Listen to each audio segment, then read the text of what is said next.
पहचाना भैया, सीतापुर के निर्मल बोल रहे हैं। दादी और नानी क्या 36 क्या आंकड़ा है।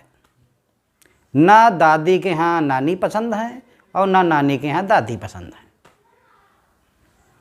दादी खियाते हैं लड़का, जब नानी के यहाँ जाते हैं 10-15 दिन रहते हैं और लौट टिकावत हैं।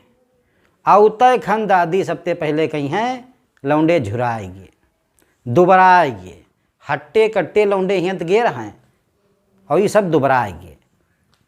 और कही हैं कि नानी तन को ख्याल नहीं करती हुई हैं, अपने काम में लागी रहती हुई हैं। को देखत पो तन खबरे हियाँ रहें तो खूब मोटान रहा, खाए खाए बढ़िया कतनी सेवा करीत रहन और 15 दिन में झुरवा डरिन, खाए के नहीं दिहिन। और पतवा के यहाँ कहीं हैं देखो मोटा आ गई, मारे चौड़े आ गई, अपने खाना ध्यान देती हुई हैं। अपनी बिटिया खूब खवैन हुई हैं, हमरे पोतन के यहाँ मारे डरिन भूखे। तो यूँ होगा जो नानी खिया तने लौटी काएँ दादी खिया रहे, दादी खिया तो ज़्यादा दिन रहे।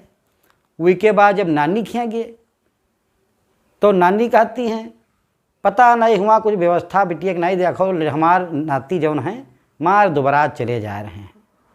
दादी बहुत झरसुइया है, खाए वाए ज़्यादा पोतनक नहीं देते हैं, हमार भैया लोग खा के नहीं पावते। तो चाहे दादी तेने नानी खिया जाओ और चाहे नानी तेने दादी खिया जाओ, तुम्हार कभो मोटापा नहीं दिखाई परी, सब दुबरे दिखाई परी हो। नानी दादी के कभो निपट नहीं पा रही।